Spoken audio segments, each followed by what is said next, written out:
Before I get into my actual project, I want to talk a little bit about what inspired me to do it. One incredibly important issue I researched was period poverty, a problem that impacts more people than you can even imagine, but it is not discussed very often. A study done by Period the Menstrual Movement and commissioned by both Thinks and Period determined the impacts of period poverty on students with periods. In this study, it was determined that roughly 23% of students have struggled to afford period products at some time in their life, and around 59% of students say they struggle to find free period products in school bathrooms.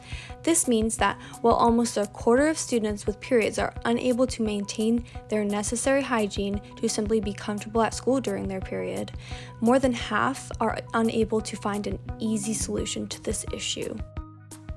Another incredibly important issue is period stigma. A study conducted at the University of Colorado in 2002 featured a woman who accidentally dropped either a tampon or a hair clip during an experimental job interview.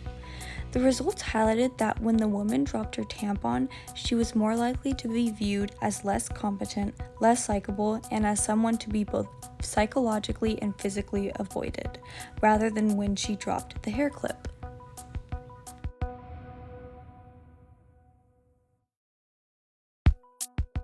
With all of this information, I decided that I wanted my LOC project to center around the impacts of period stigma and poverty in my community and whatever I could do to combat them.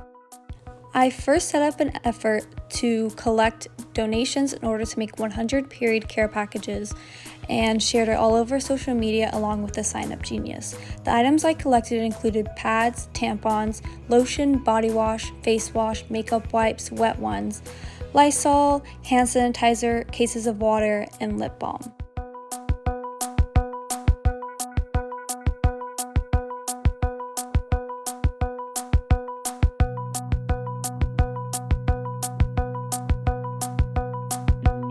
In this box we have 50 care packages on top are just extra. There's 50 that I just am going to bring to the nurse's office, and then this 50 and plus the ones on the top are going to be donated to a women's shelter. Some of the designs that we drew on the bags, like "You light up the world" or "You got this," just some encouraging quotes or just like fun drawings, just to make the bags not as boring.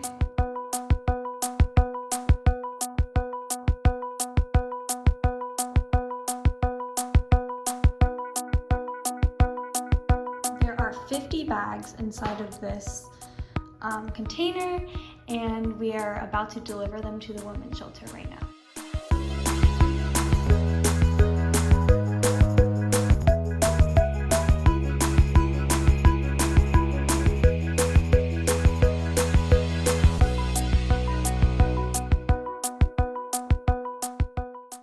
I also wanted to try to do something to help combat period stigma, so I planned a meeting for the Girl Up Club to make posters with different quotes, phrases, drawings in order to sort of protest the stigma that is placed around periods. Of course, there was some backlash from some of the boys, but overall I think that this meant that what we did was successful because they did notice it and they were uncomfortable.